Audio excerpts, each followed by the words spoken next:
The book I read for my 20% project is called Survival of the Prettiest by Nancy Eckhart. She has a MED from Harvard and a PhD in psychology from Boston University. Through the book, Nancy tries to prove to us that beauty is innate. However, she did not completely do this. I found that through the book, my conclusion is that beauty is both in the eye of the beholder, with some evolutionary traits mixed in to help us determine what is healthy. What is beauty? Beauty is essentially what displays the most health of the individual. This means having symmetric proportions and having a clear face.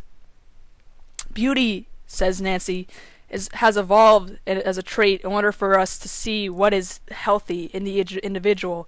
It allows us to look at them and see their evolutionary history without delving deeper. It allows us to pick the best mate. What I found is that beauty is different between cultures and races. A race that will prefer small lips has small lips themselves. A race that prefers big lips will have big lips themselves.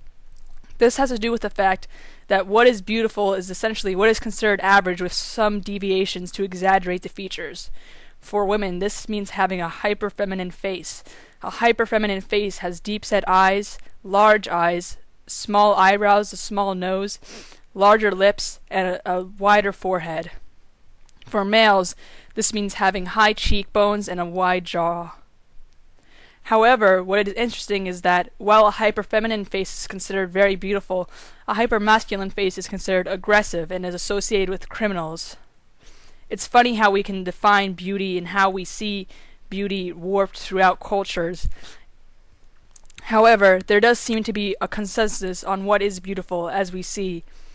There are tribes that have been isolated from society for thousands of years, and they too agree that a face that is beautiful is still beautiful. This is because there are certain geometric means that are associated with beauty, such as the number phi and the golden ratio. Faces that have these ratios are considered beautiful. There have been many attempts to find the perfect mathematical formula to define beauty, but we have been unable to successfully find one that describes all the beautiful faces in the world. A face that is beautiful cannot fit one ratio while it may fit another. It's very hard to define exactly what is the beauty ideal. It seems that beauty is both in the eye of the beholder and in part of our evolutionary history.